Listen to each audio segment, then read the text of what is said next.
औज़ुबिल्लाहिमिनश्शैतानिर्रजीम बिस्मिल्लाहिर्रहमानिर्रहीम। अज़ीज़ दोस्तों, हम वतनों, कैसे हो? आज के इस एपिसोड में हम बहुत अहम बात करेंगे सिंधु दरिया पे कैनाल्स के हवाले से, जो कि एक कौमी विरसा है। दरियाए सिंध हज़ारों सदियों से, सालों से चल रहा है और उसको कारपोरेट सेक्टर के हवाले किया जा रहा है। कारपोरेट सेक्टर जो सिर्फ अपने मफाद के लिए काम करता है। आप जब कारपोरेट सेक्टर से कोई चीज़ कौमी विरसा बचाना चाह रहे होते हैं तो हमेशा आप क्या करते हैं, उस पे एक टैग लगाते हैं। उस टैग को कहते हैं not for sale, not for commercial purpose. वो इसलिए लगाया जाता है ताकि आपके कौमी विरसे से, आपकी कौमी अमानत को कोई गलत इस्तेमाल ना करे, अपने कमर्शियल पर्पस के लिए इस्तेमाल ना करे और उससे मुनाफा ना कमा सके। और उस अमानत को अमानतदार तक पहुंचाना होता है, जिसकी वो अमानत होती है। कौम की अमानत है, कौम तक पहुंचाने का मकसद होता है। ठीक है ना? इसलिए आप उस पर क्या लिखते हैं, नॉट फॉर सेल, टैग लगा देते हैं। तो दरियाए सिंध भी नॉट फॉर सेल है। इसको कमर्शियल करना, कारपोरेट के हवाले करना, ये अमानत में ख़यानत है। चंद टकों के एवज़, चंद डॉलरों के एवज़ आप ये काम करने जा रहे हैं। ये जो काम आप करेंगे ये आने वाली नस्लें भुगतेंगी। ये ऐसा ही होगा जैसे ईस्ट इंडिया कंपनी ने इस खित्ते में आकर किया था शुरू में, और उसका नतीजा क्या निकला? 200 साल की ग़ुलामी, इस्तेसाल, जुल्म, बर्बरियत। जिन्होंने ईस्ट इंडिया कंपनी को तूल दिया,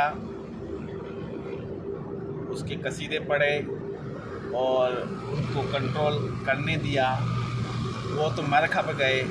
लेकिन आने वाली नस्लों ने 200 साल तक उस ग़ुलामी को भुगता। इसी तरह IMF ने जिस तरह पाकिस्तान को कंट्रोल किया हुआ है, वो अपनी शराइत मनवाते हैं और आपको तरक्की करने नहीं देते, कर्जा देते हैं, आपकी आज़ादी छीन लेते हैं। ये बात हकीकत है। जिन्होंने भी IMF के पास चंद डॉलरों के लिए गए, ये फैसले किए, वो तो मर खप गए, मुशर्रफ जैसे लोग। लेकिन आप देख लें कि कई दिहाइयों से पाकिस्तानी अवाम का खून चूसा जा रहा है IMF के नाम पे। IMF ने शर्त लगा दी, बिजली महंगी करो। IMF ने शर्त लगा दी, IMF ने ये इदारा बंद करो। IMF की शर्तें, मुलाजमीन की पेंशनें ख़त्म करो।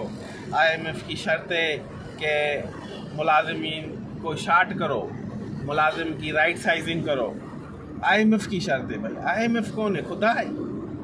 IMF corporate sector, corporate farming, east India company, ये इन लोगों ने ये वो पलाए हैं जिन्होंने कौम का खून चूसना होता है।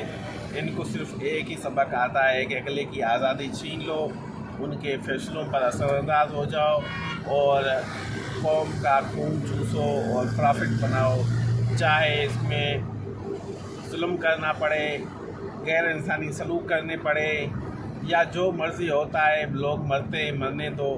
पाकिस्तान एक फलाई रियासत बनाया गया था। कायदे-ए-आज़म मोहम्मद अली जिन्ना की तकरीरें सुन लें, उनकी तकरीरों में मौजूद है कि हमने पाकिस्तान को एक इस्लामी और फलाही रियासत बनाया है और इसका मकसद फलाह है। ठीक है ना?